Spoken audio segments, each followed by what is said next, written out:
Welcome to the Westport Library. Today's program will begin momentarily.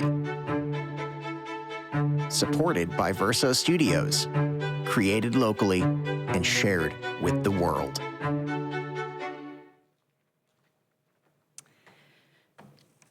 Good evening and welcome. The first thing I'm going to say, otherwise I know I'll forget, is there is a table in the back full of books on screenwriting if we have any budding screenwriters here tonight. So please feel free to grab one and to check it out on your way out if this would be something of interest to you. My name is Joanne Connon, and I'm part of the programming team here at the Westport Library. And we're going to start by asking for a show of hands. How many Shrek fans do we have in the house? Woo! Well, I can see a lot of folks are, and of course, because how can you not love Shrek, right? Shrek shows us that friends matter and appearances don't, that sometimes the nice guy does win in the end, and that it's okay to be weird, because as long as we're authentic, we can find people who will love us anyway. Or put in Shrek terms, the swamp becomes okay when we stop apologizing for it. Tonight, we are very happy to welcome Roger Schulman, one of the Oscar-nominated screenwriters behind Shrek, a film that somehow managed to remain funny, quotable, and beloved for more than 2 decades. Roger has had an impressive career in film and television, bringing humor, heart, and unforgettable characters to the screen. And we're excited to hear some of the stories behind the stories. We're also interested in hearing about Roger's most recent projects and about his experiences as a college-level writing instructor and writing coach. And for anyone who was not able to grab a spot in the sold-out writing course that Roger will be teaching here at the library, you can check out his website, one word, The Writer Coach. Leading our conversation tonight is Todd Barnes, Associate Teaching Professor at Sacred Heart University and Associate Director of the School of Communication, Media, and the Arts, where he also serves as Artistic Director of the Graduate Film Program, FTMA. Todd is an accomplished filmmaker whose work has been screened at Sundance and Cannes and shown on Showtime. Please join me in welcoming Roger Schulman and Todd Barnes to the Trefz Forum stage.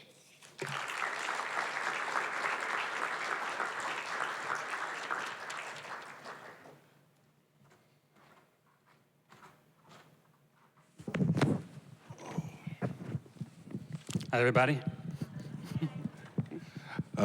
Well, first of all, we'd like to thank for you all for coming out and braving the weather, all the kinds of weather we just had. Super hot day followed by torrential downpours. So thank you guys for coming out. I'm really excited about tonight. I've been looking forward to it for a while. I met Roger in 2019 when he moved here from Beverly Hills. And we quickly became colleagues. He came and started teaching for us in the graduate program at Sacred Heart. I've seen him be a really wonderful, caring teacher. He can also be tough, which I think is good for some of our students to know about deadlines and that really exist in Hollywood. And so we're going to talk a bunch about Shrek tonight, which is really exciting. But I just want to give you a little bit more breadth of his career, because I think, you know, if you didn't look it up before you got here, I think we've got a little something for everybody. He started out on Alf, which is one of my personal favorites. He also did Parker Lewis Can't Lose on TV. He did the film Balto, and obviously I did Shrek. But then, for those of you, I have kids who are 11 and 14 now, so he also worked on the Jonas, with the Jonas Brothers and Bizaardvark. Does anyone here know who starred in Bizaardvark? That's Olivia Rodrigo and one of the Paul brothers, right? Jake Paul. So perhaps we'll get to all of that tonight. But it is the 25th anniversary of Shrek. And yeah, as of yesterday, it came out on the 18th in 2001.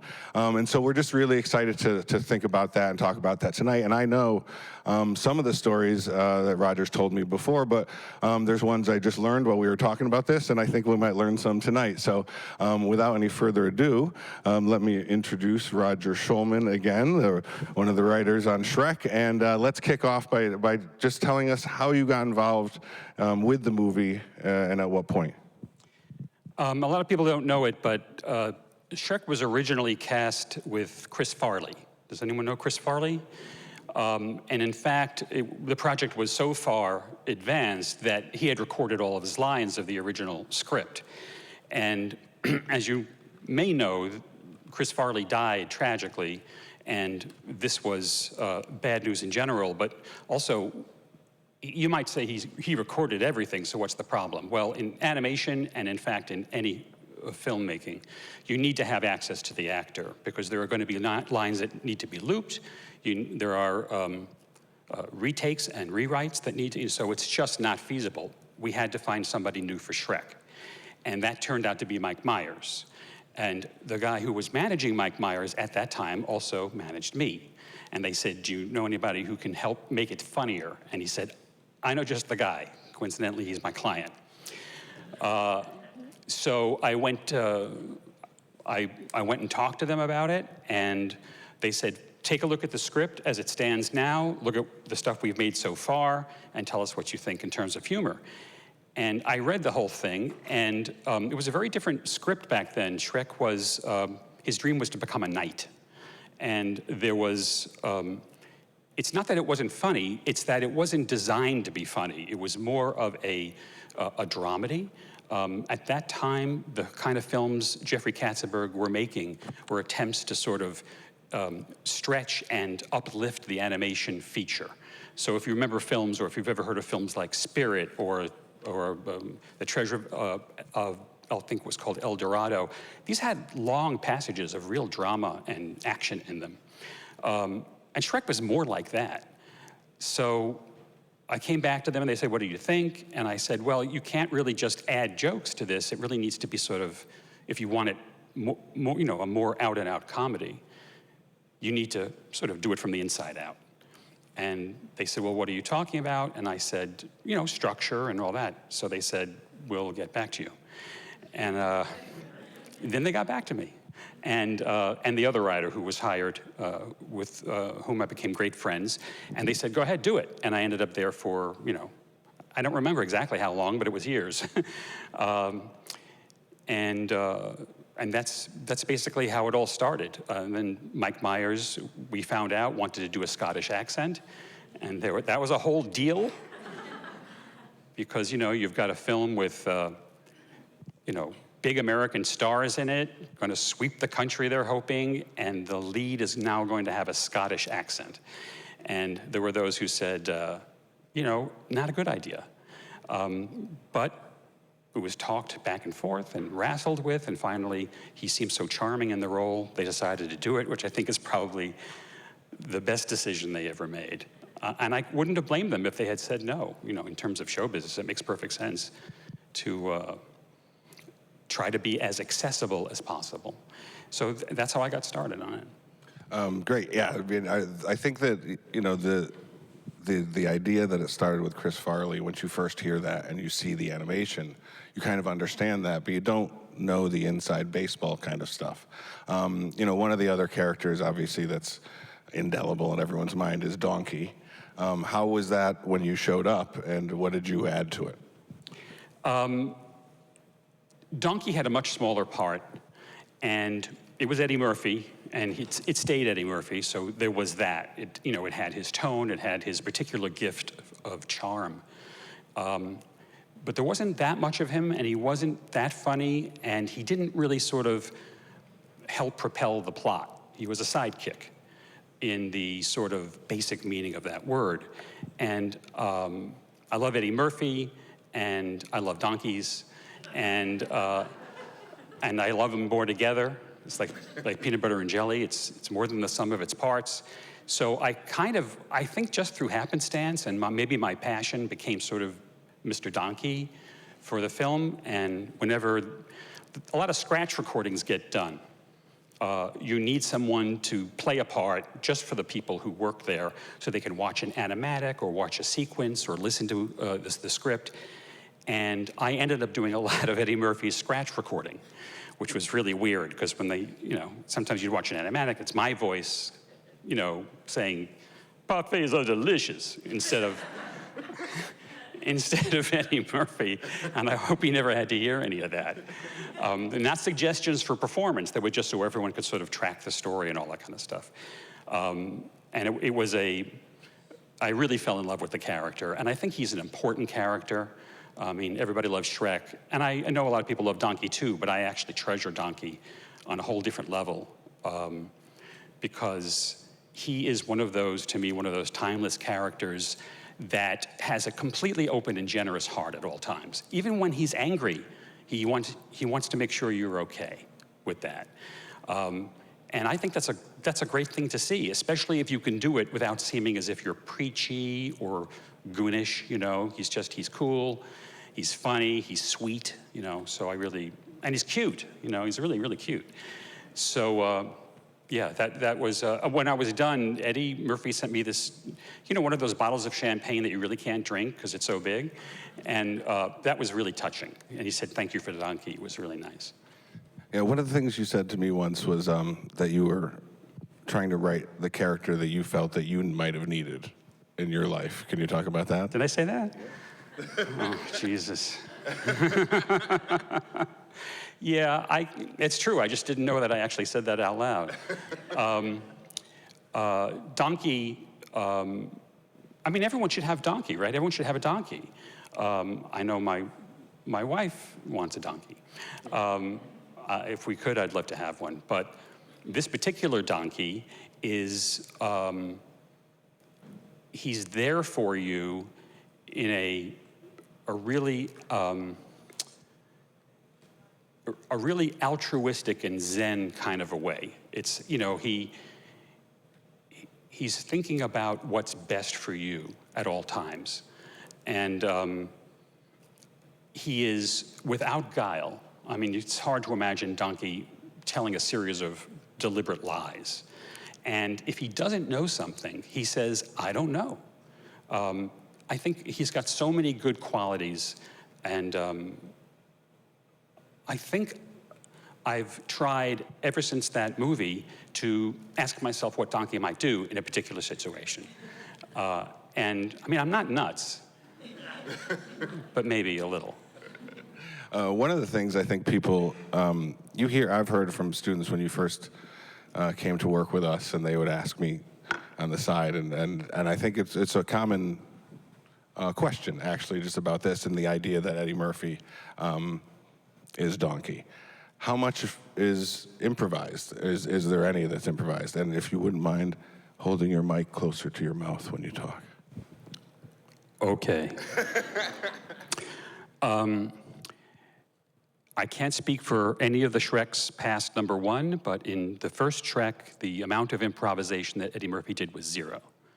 And I get that a lot, and I'm not surprised or offended in any way, because for 2 reasons. One, Eddie Murphy is brilliant, and I would certainly listen to anything he had to say. And 2, Jeffrey Katzenberg, who produced Shrek, also produced, he was at Disney before he went to DreamWorks, became DreamWorks, and he did a film called Aladdin for Disney, which starred Robin Williams as the genie. And in fact, in that movie, he had lived the whole thing practically. I could just see the writer pulling their hair out, I'm sure. But if you hire Robin Williams, that's what you're going to get. And that had I think that made a big impression on the movie going public. And in the back of your mind, you're thinking, if it's a comedian you've hired, he's going to do his shtick. He's going to be a funny guy. Eddie Murphy is not just a comedian. He's an actor. If you've seen the movies he's done, including dramas, and like Robin Williams, there's nothing he really can't do. So he gave the script tremendous respect, and we did our best to make all of his words, Donkey's words, sound like Eddie Murphy, And speaking of having a big star in it coming out, we now know what happened with Shrek. It became this timeless hit that people are still watching today. Did you know that going in? Did people have a feeling when it came out? Was it an immediate response? I think everybody who does anything creative in Hollywood knows that whatever project they're working on is going to be a timeless classic. Ask any of them in the middle, how's it going? Oh my God, this is it. Because there's a certain, it's a grind, but there's a certain magic to it. Well, look what I'm getting paid to do. It's, well, like they used to say, high school with money.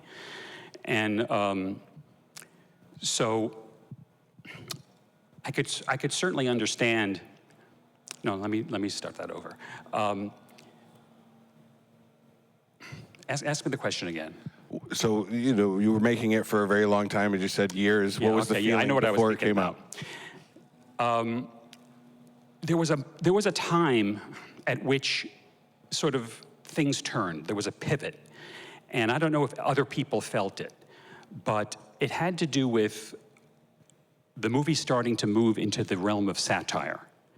And more of us were having ideas about what we would like to say in an animated film. And what we knew would happen is that we would go to Jeffrey Katzenberg and he would say, "You're out of your minds. If you ask me again, you may leave." But he didn't say that. He said, "Let's go for it."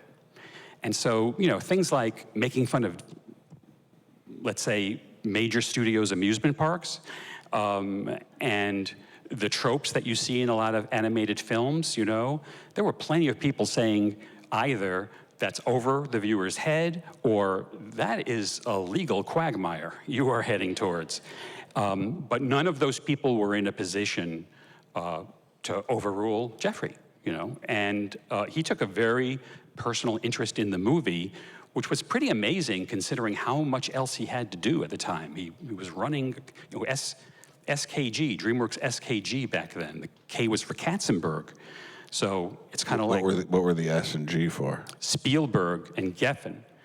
And it's kind of like Steven Spielberg coming to all rehearsals. Like, you get worried. Like, what about the rest of the empire, So if he said we could do it, then we could do it. And I think from that point on, and when we started seeing some of the renderings, I know I started to feel like this is good. But then there was my mother. And she would say, "What are you working on?" And I would say, "It's a movie called Shrek." And she said, "What is it called?" "Shrek." "What is it called?" "Shriek?" "No, Shrek. Shrek. How do you spell that?" S-H-R-E-K. "I don't get it." "No, there's nothing to get. It's the character's name." "Shrek? Is it Yiddish?" "No." Forget it, Mom, forget it. Later on, I'll tell you that she learned how to pronounce it and all that other kind of stuff, But I had my feet on the ground. I had been on plenty of projects where I felt like, oh, this is fantastic. That doesn't mean it's going to come out badly. It could come out great. But that doesn't mean that people are going to go see it. You just don't know. So we all had a feeling, but I think everybody there who had experience knew that's the feeling you get. It's tremendous fun. It looks like it's going to be good. Jeffrey Katzenberg came into a recording studio once and he said, "I want you all to remember one simple URL, pop.com, because it's going to be big." He had gotten the rights to pop.com, and that was going to be the whole internet. And how many times, even today, did you go to pop.com? So, it's a dream factory, so you got to be careful not to start believing it. And it turns out this time it was true. Did you notice the photo that they put up here? Oh. Can you talk a little bit about this? You took this, right? This was the first time I was kind of stunned because I had done a lot of work by the time I was on Shrek, but there was never a giant billboard. You know what street this is? This is Sunset Boulevard. This is the street so famous to Hollywood that they made a movie called Sunset Boulevard. And this is the Strip. This is the Sunset Strip. And there's this giant billboard right next to the Roosevelts. And when I saw that, I thought, I think they're going to release this thing. And it was a feeling, it was a feeling. Not even since then have I done anything that's been promoted the same way. I know some people get used to it, if they have that kind of success in their lives, I would never get used to that, you know? It's not far from where I lived. I just stood there for some time, just looking at it. And so, you know, it was sort of an immediate financial hit. It was a hit right away. Yeah, I mean, I don't know about the box office curve. I don't know how it opened, you know, but you couldn't miss the reviews. It was like, what movie are they talking about? I mean, it's good, but it was just 5 stars, 9 out of 10, 10 out of 10. And it was, in fact, the feeling we had when we were making the movie, but made real, you know? And after that, my mother knew how to spell and say Shrek. All of a sudden, it wasn't so complicated or weird or dense, you know? So, you know, that's what happened. And so it was also a critical hit. Yeah. You were nominated for an Academy Award. Right. And lost. And lost. And nominated for a BAFTA. And won. And won. Which story would you like to tell first? I'll tell them both at the same time, because I don't know how interested you are in the Oscars or the BAFTAs per se. I mean, it's adjacent to Shrek. It's for Shrek. It was for Shrek, but I can encapsulate it this way. Going to the Oscars was fun. It was amazing, especially when my wife pushed me onto the red carpet, because writers aren't supposed to walk on the red carpet, just stars. And then I spent the rest of the time in the beautiful Kodak Theater, getting up and down 12 times so the people from The Lord of the Rings could pass in front of me to pick up their statuette. And it was a blast the first 6 times. And then after that, it was like, you know, all right, congratulations. You have the record for getting up and getting down. Yeah, but they don't give out an Oscar for that. The BAFTAs were a different story. It's smaller. It's so British. It's like Britain and America. It's smaller, it's classier, it's more sophisticated, it's wittier, it's funnier. They really know how to throw an awards show. Does that have anything to do with the fact that you won? What? No, it had to do with the fact that every seat had a small holder next to it with a small pint-sized bottle of champagne that was cold. Everybody in the audience got a small bottle of champagne. The host was Stephen Fry, so it was actually incredibly funny, very witty, and yeah, I guess maybe it did have something to do with the fact that I won. There was a camera. You know how you watch an award show and they say, in this category, and then, Shrek, Roger Schulman, you know, that kind of thing, and the camera's on the nominees. So there's this camera right here on me and the rest of our row, and they're getting ready to announce it, and my wife leaned over to me and said, well, actually, I leaned over to her and said, watch how fast they whip that thing off me when they announce the winner. And she said, get up. I said, what? She said, get up. You've won. I was just sort of, I don't remember what I said. The only thing I remember is it's heavy. The BAFTA, have you ever seen a BAFTA? It's really heavy.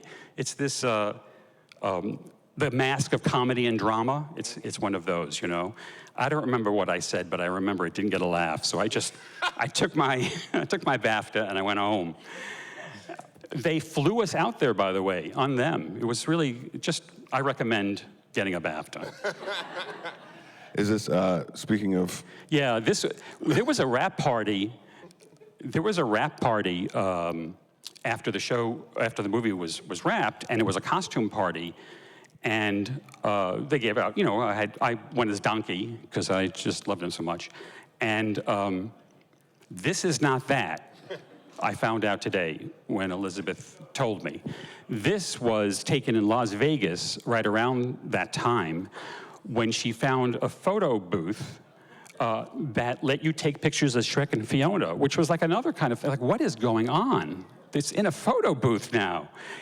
You work on something for years, and it's just a bunch of you, and mostly you're by yourself writing, and then all of a sudden you're in Las Vegas, and there's a photo booth. It's almost like they stole something, you know?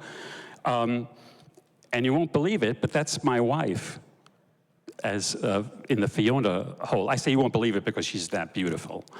And my mother got the picture and said, I don't like the way you look. Always there for me.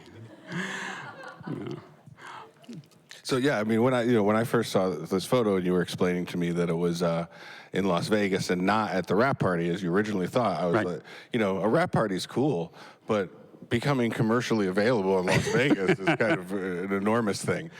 So that leads me into the my next part, which is, it's been 25 years now, and so it's got a legacy. What do you think is the legacy and has been and going forward? Yeah, it really is amazing. There are lots of movies that kind of survive and are thought of fondly and are watched. But this is part of popular culture in a way that I don't understand and I'm incredibly grateful for, but can't quite get my head around. There's two things I would say. One is my personal legacy. Like, what does it mean to me over the course of my life? There's a clip. Could you play that, if you have that clip that from Shrek? Take a look at me. What am I?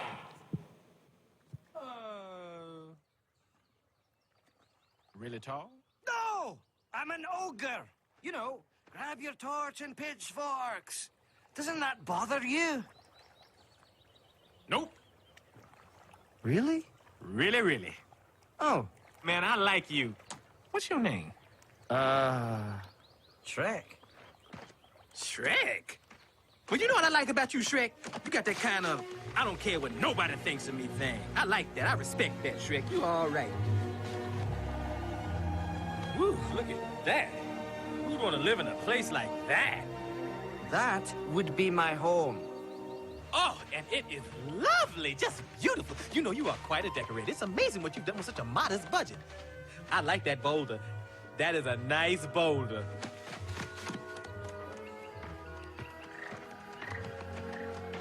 I guess you don't entertain much, do you? I like my privacy. I do too. That's another thing we have in common. Like, I hate it when you got somebody in your face, you trying to give them a hint, and they won't leave, and then there's that big awkward silence, Can I stay with you? What? Can I stay with you, please? Of course! Really? No. Please! I don't want to go back there. You don't know what it's like to be considered a freak. Well, maybe you do, but that's why we gotta stick together. You gotta let me stay, please, please! Okay. But one night only. Ah, thank you! What are you... No, Oh, no! this is gonna be fun. We can stay up late, swapping manly stories, and in the morning, I'm making waffles. So I just heard you laugh when he said waffles. And that's my favorite line in the movie. And it's because because it's been so embraced and people love it, but also it's because I don't understand why it has come to what it has come to. I like waffles. And I used to eat the frozen kind all the time. To me, if you want to, thank somebody for coming over or something, you serve them waffles. It's a treat. It can also be a main course, let me also say, if you work it right. And so I just said, we're going to swap manly stories. In the morning, I'm making waffles, because that's what I think Donkey would do, and that would be the thing that he would pick. And that was it, right? There are big laugh lines in this movie. I did not expect that to be one of them. Nor did I expect it to become not just behavior on the part of Donkey, but part of his core values, right? Could you show us the clip from Shrek Forever?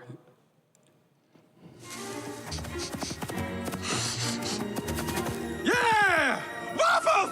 And I thought the Waffle Fairy was just a bedtime story. Sticky stacks of golden syrupy deliciousness! Donkey, don't eat that. There's a stack of freshly made waffles in the middle of the forest. Don't you find that a wee bit suspicious? Oh, you're gonna... What are you... Bad donkey. Mustn't. I said don't. No! Get away from it!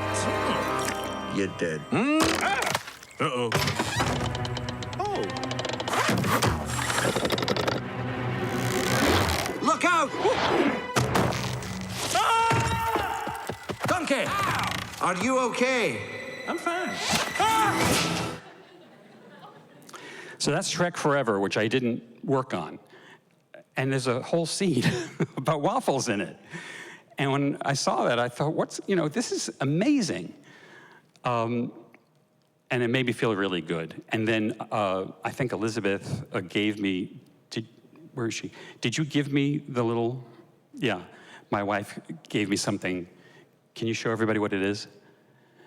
So that's Shrek merch. It's not, we didn't make it or anything. There's a plastic figure of Donkey holding a waffle. That's how sort of much it became part of the zeitgeist. So that's what Shrek means to me personally, you know? I was able to have a little something to do with something that people have really had affection for a long time. In terms of the legacy, you know, more publicly, in terms of society, I think there's two really big things about Shrek for me. One is it created a new subgenre, which is specifically an animated feature that is self-referential, makes references to pop culture at the same time, but does not do it in a way that makes it lose its heart. You could take all of the jokes out of Shrek and still have a beautiful story of humanity with very likable characters. And I think that's the reason that it's endured. I think people go to a comedy because it's funny and they enjoy it. They come back to it because they fall in love with it and with the characters. It's probably true of every movie, right? Not just comedies. And in this case, the message that Shrek has, and everybody puts it really well. I hear different people describe it, and to me, it's always very clear. They say it better than I can say it, but it has to do with beauty. And there's appearances and all of that, but we kind of had a little argument at the end of the movie. We had lots of arguments, but one of them was, and I don't think I've told you this, that the line was going to be at the very end to Fiona from Shrek, but you are beautiful to me. And in one of the few instances in which I opened up a mouth, because I'm a writer, I said, I think that's wrong. It should be, you're beautiful. She's not just beautiful to Shrek, she's beautiful. I think that's what we're saying, right? That everybody and everything that's alive has some beauty inside of them. It's not that beauty is in the eye of the beholder, beauty is in the soul of the holder. And there was only 2 words of it. It made a big difference to me. And I like to think that that has something to do with how the film has endured. It's really heart positive, you know? I mean, I love that because it also just reveals something about working creatively and collaboratively. And, you know, 2 words might mean everything, and you have to fight for your idea like that. So I want to go, and we're going to come back to Shrek. By the way, we are going to do questions at the end of this. Everybody see the white thing over there with the mic in front of it? So we'll do the questions from over there, and I'll let you know as we're about to go. But I do want to just make a quick run through some of the other parts of your career that I find interesting, and I think can tie into this as well. So just going back a little bit, like I said, he started with Alf. Then how many people here remember Alf? Yeah, fantastic. So I think that was a great start the first time I heard that, but I specifically referencing to Shrek brings me back to Balto, which is another animated feature. How many people here have seen Balto? All right, fantastic. So can you tell us how you ended up on Balto? And was that your first animated feature? Yes. I had done animation before then, but not a feature. Balto was a job, you know, and we were very happy. They had a script. Again, it seems to be, there's always a script. It never starts from scratch. I think maybe they use the same script every time for every project. Read this. Yeah, we know it's no good. So they didn't like the script, and they hired my partner and me to do whatever I felt would be, whatever we felt would be right. Of course, we have to run it by them, but they wanted our take on it. The thing about Balto, if you haven't seen it, is that it's based on a true story, which isn't true of a lot of animated features. The Iditarod, the famous snow dog race, was created in honor of the path that a dog named Balto took his team and a musher up in Alaska in the, I believe it was the early 1900s, because there was a diphtheria epidemic in a small town that could not be reached because of the weather by plane, by train, and it certainly couldn't be reached by foot. So someone finally had the idea of, we have to get it in there by dog sled. And Balto, and they did, and they saved the lives of many children with antitoxin. And Balto was a real dog, and there, in fact, is a statue of Balto in Central Park in New York. When he was alive, he was a national hero. So we just, oh, there it is. There's my daughter, and there's my wife, and there's the old man. And there's Balto. And so it was a Spielberg production. It was he had a company called Emblemation, and I think this was the last film under that flag, although I think he may have brought it back. And so we got to sort of do our thing with something that was already a fantastic and true story. And it starts off with live footage of a grandmother talking to her little grandchild about Balto and how she was a child whose life was saved when she was young, thanks to Balto. And that's how we did Balto. And then every once in a while, we go to Central Park, and Elizabeth drags me over here, and there are always children around the statue doing selfies or kissing Balto or wanting to hug Balto. And that's Elizabeth's cue to scream that I had something to do with the movie. And then the kids come over to me. And I try to explain that they don't make up their own dialogue. So I love that movie too. I think it's it's also very much alive. I'm very surprised. It's not the kind of thing that you see in theaters or they will ever re-release, but it has this constant life in streaming. And, oh, I don't know if we have time. There's that Spielberg. Yeah, how did you find out you had the gig? Yeah. I love this story. I was on a show at that time called Parker Lewis Can't Lose. And the guy who ran the show did not like anyone doing anything other than work for him, which is understandable, but he was a real boss about it. And when we got the opportunity to write on Balto, which was going to be a Steven Spielberg film, there was no way we could say no if we were offered it, right? And there was no way that we were going to quit our regular day job. So we kept it a secret. And we wrote the movie while working on this sitcom. And we had one of these all-hand meetings at the sitcom. Everybody crowded into the executive producer's office. And we were all, my partner and I were separated in the crowd, but we were all listening, and our boss liked to have rapt attention paid to him and no interruptions. But a secretary came in with a Post-it note and shoved it at me. And I said, "This is a meeting." And she said, take it. And I took this Post-it, and she closed the door, and it said, "Spielberg likes your script." And I started shaking, and I tried to keep, and my partner was across the room, was going. And of course, our boss saw something going on, and in his usual sort of irresistible style said, "I see we have a note. Will you read it to the whole class?" And I had no idea what to say at this point. Confess that we were doing another gig and get fired? Make something up and lie and hope that people believe me and don't look at the note? And then it hit me. I knew exactly what to do. I said, "The note says Spielberg likes the script." And everybody burst into laughter. Because there was no way that I would ever get Spielberg to like a script. And my partner was going,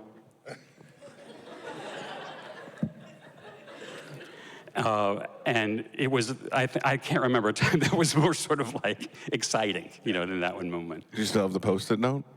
No. I kept it for a long time, and then it got away. I'm going to look again. Yeah.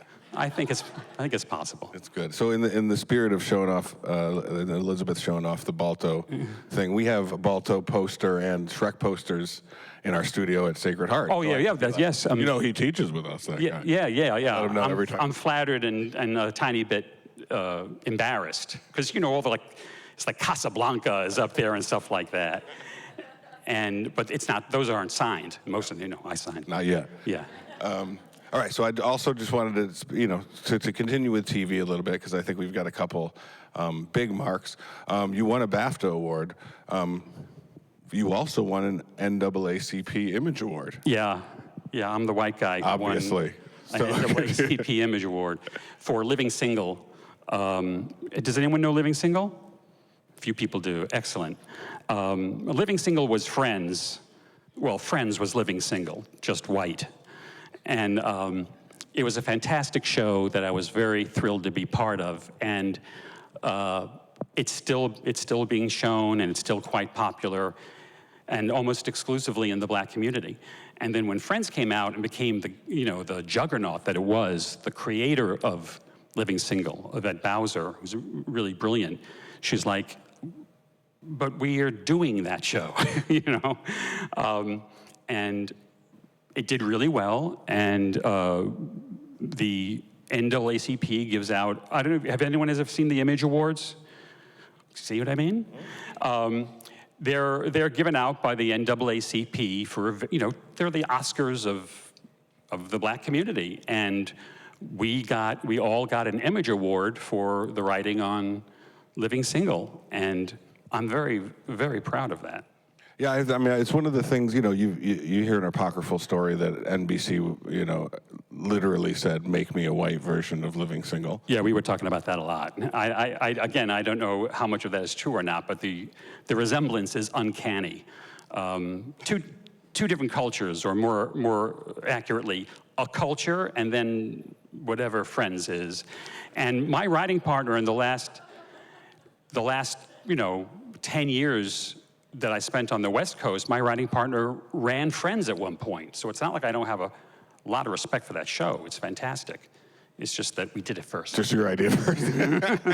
Okay, and then I just wanted to get a little bit more recent, because when I first met you in 2019, this was my most recent, because I had been watching a show that you had been working on, I mentioned before, which is Bizaardvark, which starred Olivia Rodrigo and Madison Hu as Jake Paul. Did you know they were going to be such big stars? Well, you know, I did a lot of shows for Disney, and when you're doing a Disney Channel show, you're kind of always thinking about whether or who is going to be a big star, because that's the factory. They love it when someone becomes a big star, as long as they're a big star in the right way. And if they're not a big star in the right way, then they don't know you. And so has anyone ever seen Bizaardvark here? Okay. Break this your hand all the way up. With Bizaardvark, we had these two amazingly talented, precious young women who were totally game, really responsible. It was, there's a lot of that at Disney, but there's also a lot of, how do I say it, you know? It can be tough. It can be really tough on these young people, and you have to be very resilient and take care of yourself. You have to have a strong constitution even at that age, or you can go very astray. And these women did not. They are both very successful, but Olivia Rodrigo is just a superstar. You know, she's just, you know, who Billie Eilish was a few years ago. She is now, and I have a feeling that she is going to continue to ascend. Jake Paul is also a superstar. This is the guy who makes his money beating up old men. He's a professional boxer now. At that time, he was doing a lot of stunts, and also very raucous.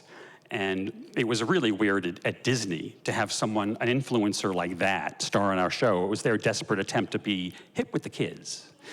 So, unfortunately, he brought his lifestyle with him, and they were in the news all the time. His brother and himself, Logan and Jake, and their sort of posse, because they would just you know, they would just tear the house down. You know, they would have parties that would get dozens of police officers showing up. Not on the Disney lot, we're in Calabasas. And it got to the point where Disney fired him, which is I think more than half the time, a guarantee of future success. And it was a bad idea to begin with, although he did fine on the show, but this was a guy who was sort of risking his life for zany stunts on YouTube. And when you get to Disney, it's like, okay, you can do the thing with the grocery cart, but you have to have a crash helmet on, and it can't tip all the way over. It can just lean a little bit and wobble. You can't hit a wall with it. We're gonna put up there's gonna be like some pillows. There's gonna be a bolster there like that. And you can't shout Geronimo when you're going, that's completely politically incorrect. And it's like, why is he here? Which is what we used to say to each other in the writer's room. But it went great, and they both got what they wanted. Olivia Rodrigo hosted Saturday Night Live a few weeks ago, and she basically told the same story in her monologue that I just told you. She said, 2 of us had dreams, one to beat up old guys in Madison Square Garden, the other one to talk about her feelings through song, and we both got our dreams. They both came true. Yeah, big launching point.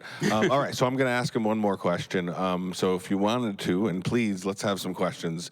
I think it would be a lot.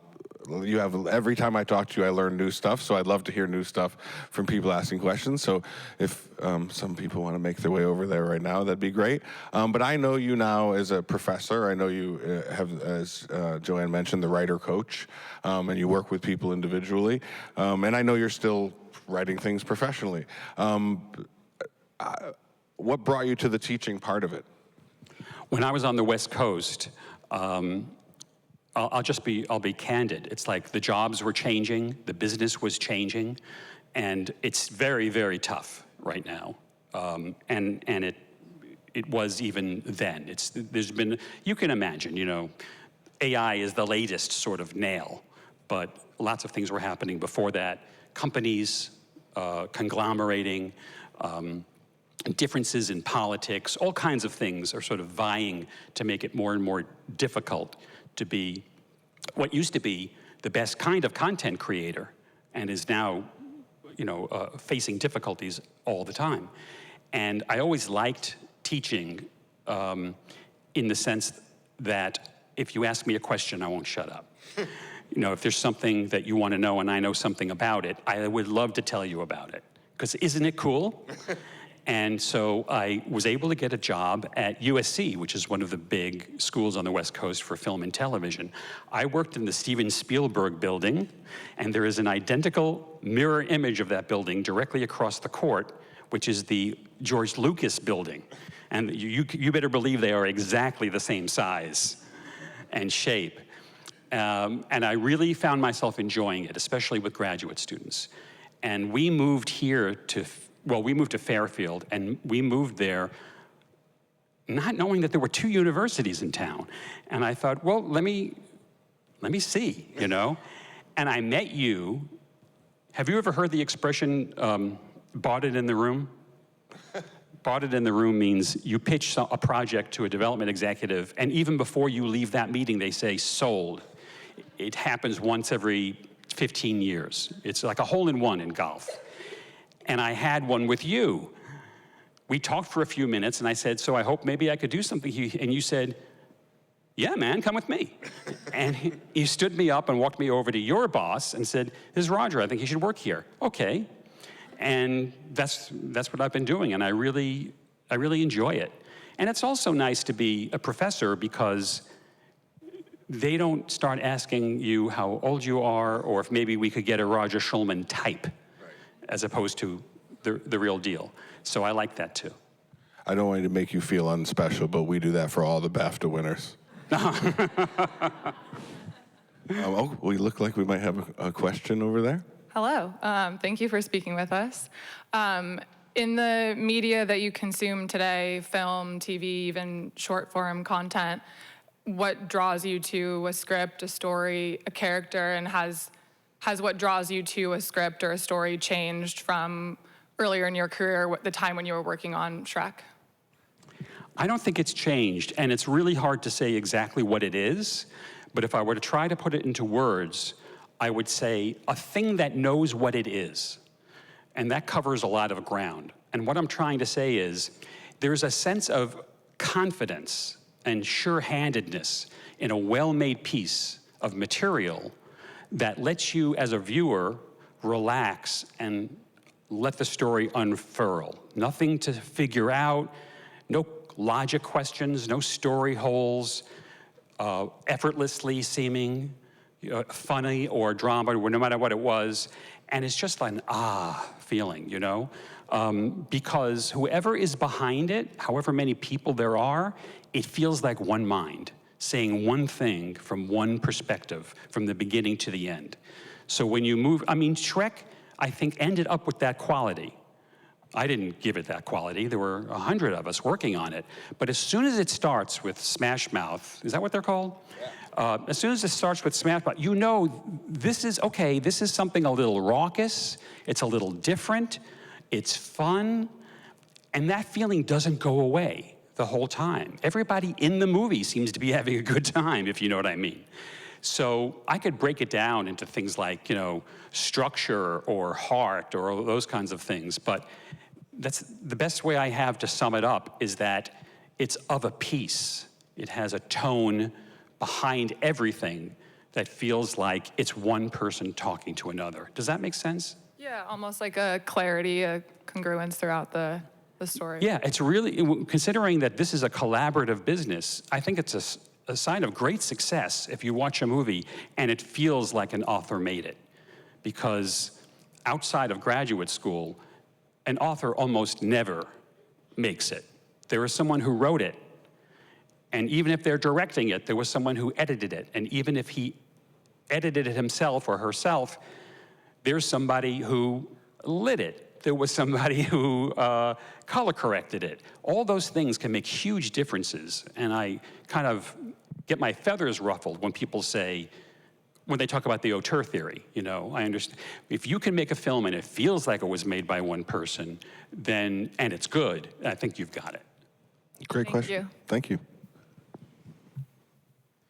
Hi, thank you so much for sharing your experiences. So looking across your career, you've written for television, for movies, for adults, for kids. When you think about character development as you're writing, does any of the approach change based on either that format or the audience, or do you still approach it in like a singular way as a writer? Were you saying when it comes to character development? Yes. Let me think. I'll be back in a few minutes. He does a great speech that I've seen parts of, where he has this drawing of an iceberg. Yeah. I would say no, the process of character development is not different. The difference is, once that development is over, how much of it you show to the audience differs with the format and the audience. So you can have a really well-crafted character for really young people, like Winnie the Pooh. You know who Piglet is, you know who Pooh Bear is, you know what Tigger wants, you know it.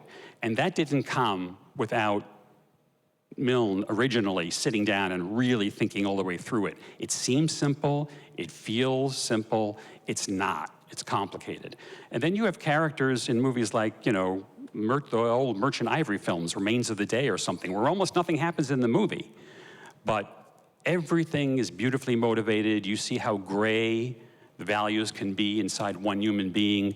It's the same character development. They're just showing you a lot more because your brain can handle it.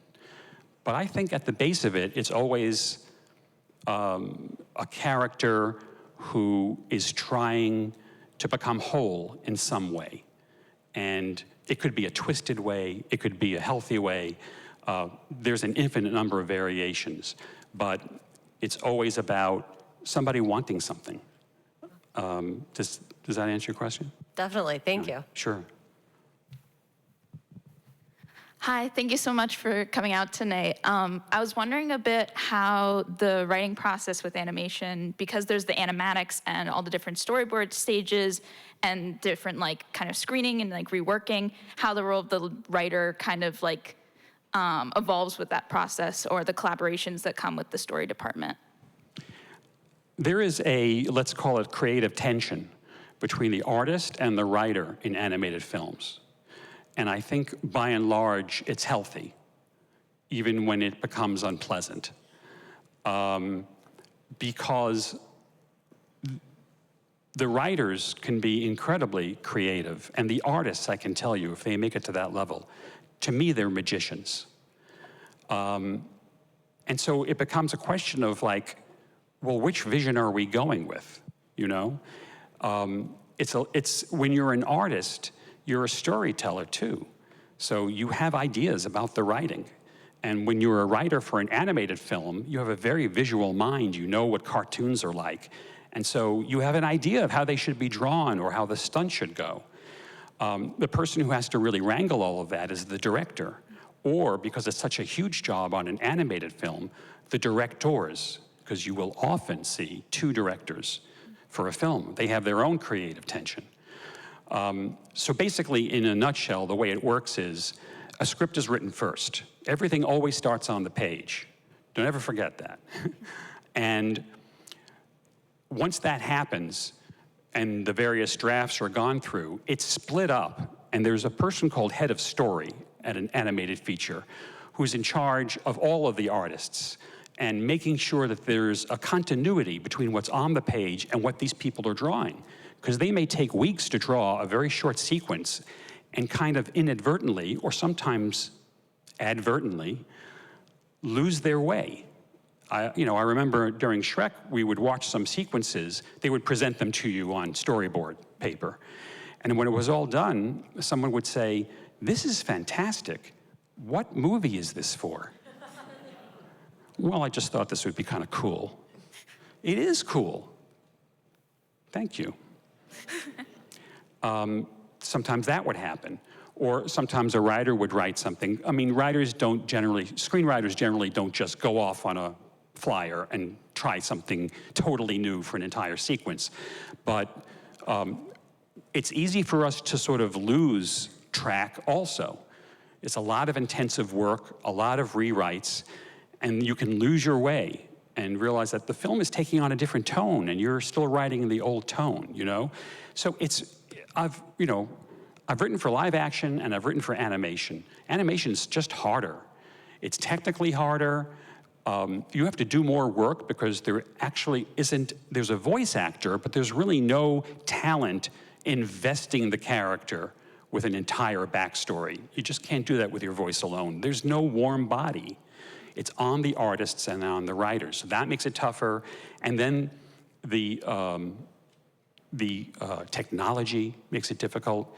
And you put all those things together, and it's a lot of fits and starts. It's not a smooth process. I think it took 8 years to make Shrek. And you can add to that if you want to. Walt Disney started let's say, a tradition of throwing everything out, making almost the entire movie, and then deciding, let's take another crack at it. And I, in my experience, don't know that that was always productive. But it became a reflex, you know? Okay, we're done, but we still have time left, so let's burn it. You know, these things run into money. So that's kind of what it's like. If you're going to be an animation writer, especially for features, you got to be on the balls of your feet. You're there all the time, you're doing rewrites all the time, and you have to be, I don't know that I qualify, but ideally, you've got a really thick skin because they throw your stuff out, a lot of it. You write a lot and very little of it. I mean, you know, you get your stuff in the movie if you're successful, but you have no idea what's in the wastebasket, you know, in the wastebasket. The artists too. It's not efficient. Let's put it that way. Thank you so much. Sure. Hi. Thank you very much for coming. I know you had mentioned that you entered the Shrek project with a script already existing, but Shrek, the story, was based on a children's book by William, and I hope I'm pronouncing this right, Steig? Correct. Which I guess was like about 1990. And so maybe you can share a little bit. Did you ever meet him? He have any, input on the film or comments about it after he saw it? I can't speak to that with authority because it was all before I joined, but I do know a little bit about it and I have some hunches. I don't think he was involved at all. The original book, Shrek, is, I don't know, 12 pages long. It's a, what they call a board book, you know, it's for very young readers. And it's basically about the fact that ugly is beautiful, which was, I mean, that's worth $1 zillion right there. But it doesn't have anything in the way of plot. It doesn't have anything in the way of character. It's just this, it's kind of like a short snippet that William Steig wanted to say. That's kind of how he worked. My guess, my educated guess, is that DreamWorks got the rights to the book and thanked him very much, and it sat somewhere for years. And he wasn't young to begin with. So there's only one debt to the original book, and it's everything, because it had that concept in it. But everything else, it's not even what you'd really call a book. It was almost like he just gave us a sentence and 2 drawings. And my wife got me an original William Steig of 2, a man and a woman, and underneath it says made for each other, which is the way he drew it all.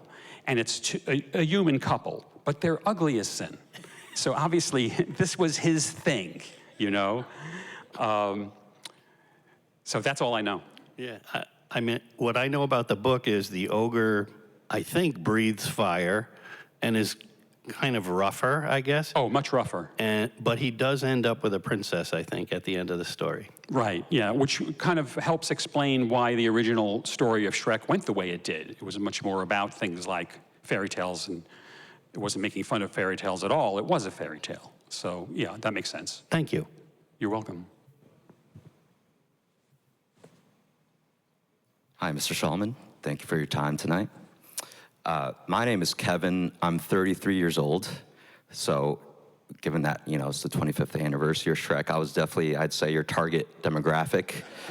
So thank you for all the joy you've brought to me and my family, just wearing out that DVD.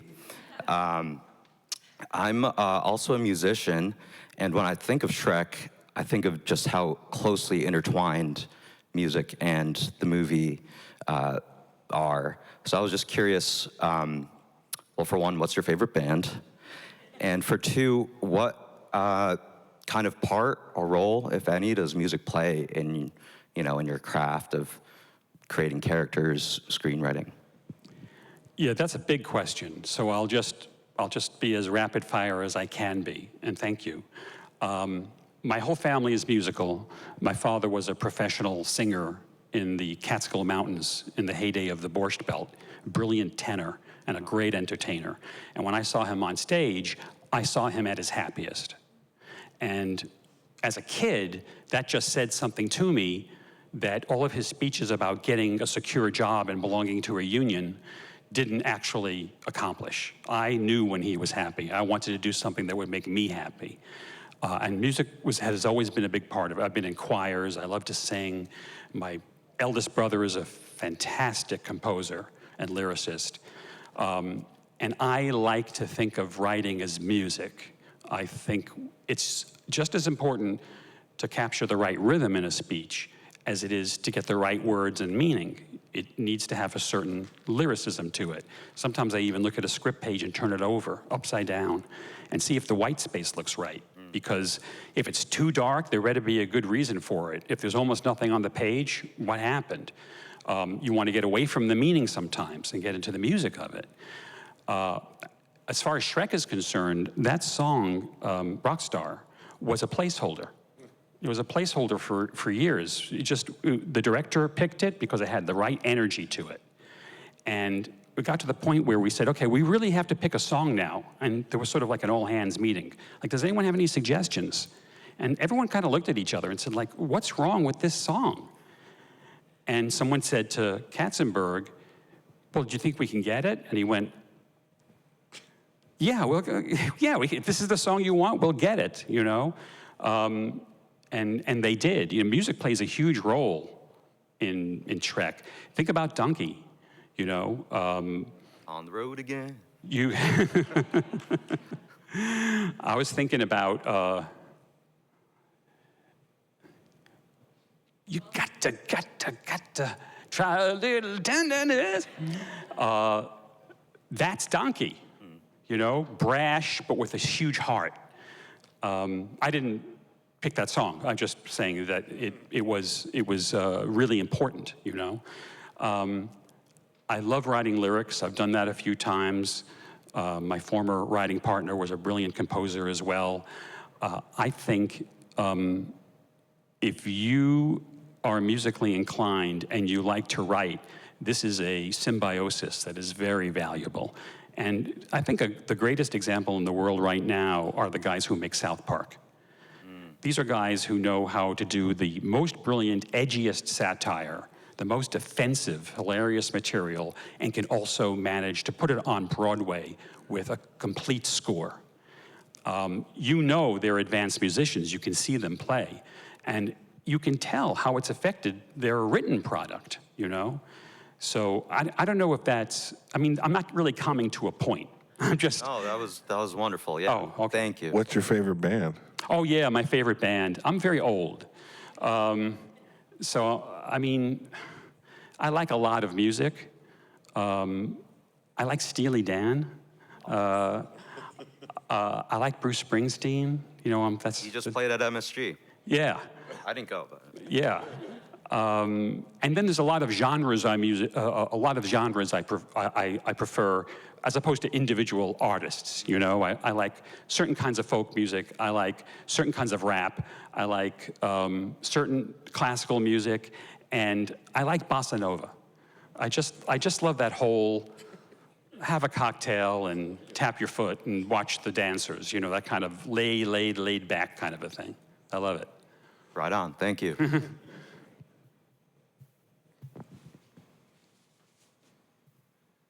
Okay, I want to start off by saying excuse the bad hair day, but I just want to say congratulations on everything you contribute to Shrek, and I also want to thank you for being a phenomenal professor at Sacred Heart University. It means very much to me. Yeah, absolutely.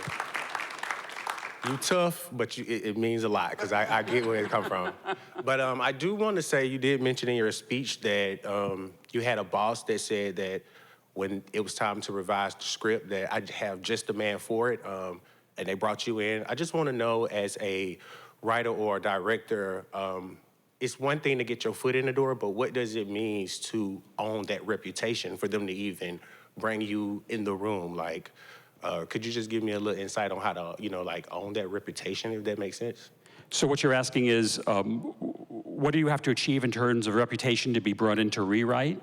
Yes, it's more of a general question, also like for all of us, and also a personal for you. Like, what got you in that place for them to even, like, what did you have to do? It's one thing to get your foot in the door, but it's also another thing to be the man for the job, if that makes sense.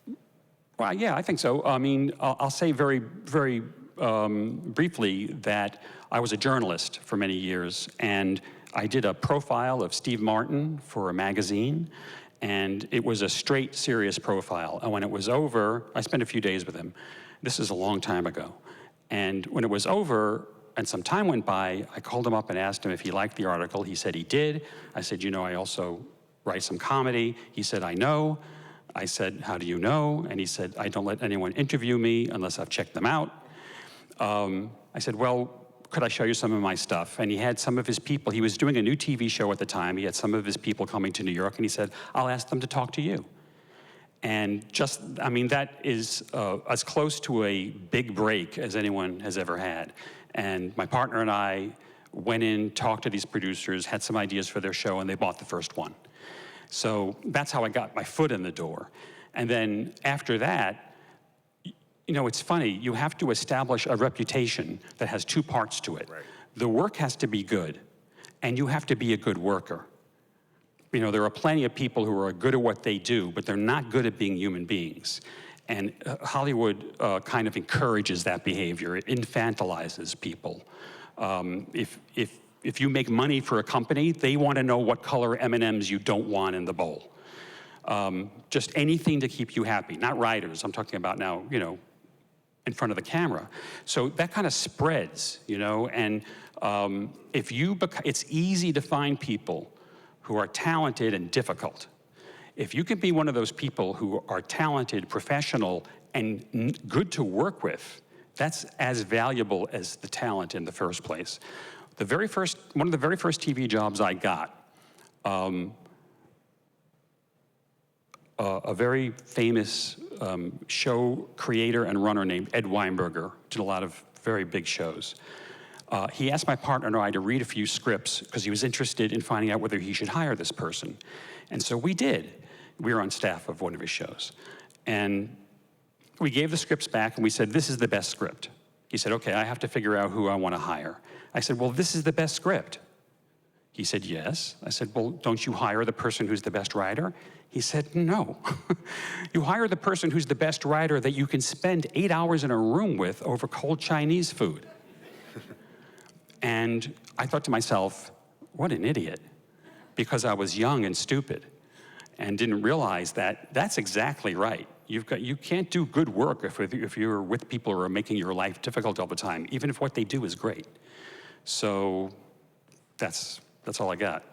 That was very helpful, and that's something I would take with me, so I really appreciate it. Thank you. Thank you.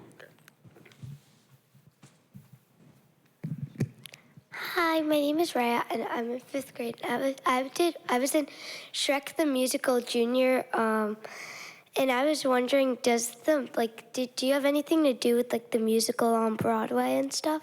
No, you know, Shrek went from being a movie to being a movie series to being an amusement park, Broadway, merchandise, airplane, baked goods company. You know, it's just, there's nothing that you can't get Shrekified. And the art of putting a musical on, I wish I had something to do with the Broadway musical, but the art of doing that is its whole own thing. And they hired people to do that I don't have any advantage over. You know, they're Tony Awards and those kinds of things. Who did you play in Shrek the Musical? It's not like a real part, but I was storyteller 3, so I kind of like navigated the story a little bit. Did you have a good time? Yeah. She's doing a great job doing this. She's already, you have star quality. Yeah. Just coming up here and asking that question. Is that your agent? No. No, oh, great. Thank you. Thank you. Well, great job asking that question. So yeah, just in conclusion, I wanted to bring up one point that you brought up, and there may be budding screenwriters here of any age. In my career, I would be meeting producers, I'd be meeting directors, I'd be meeting actors. They all are only asking for one thing. They all just want a good script. It's the holy grail of all Hollywood and filmmaking. And so if you have a great idea and you can write it in such a way that it comes across, it's an evergreen possibility. And so I know you work with the writercoach.com, and I also know you work with our students here. And I would just encourage people, if you feel like you're a writer, keep writing, because you never know if your story is the story that can hit. So thanks again for everybody for coming out today. I want to thank the Westport Library, Joanne, David, and Travis. And then one last time, a round of applause for Roger Schulman.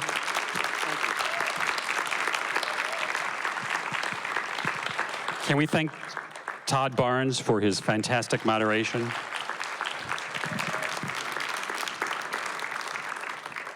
Thank you.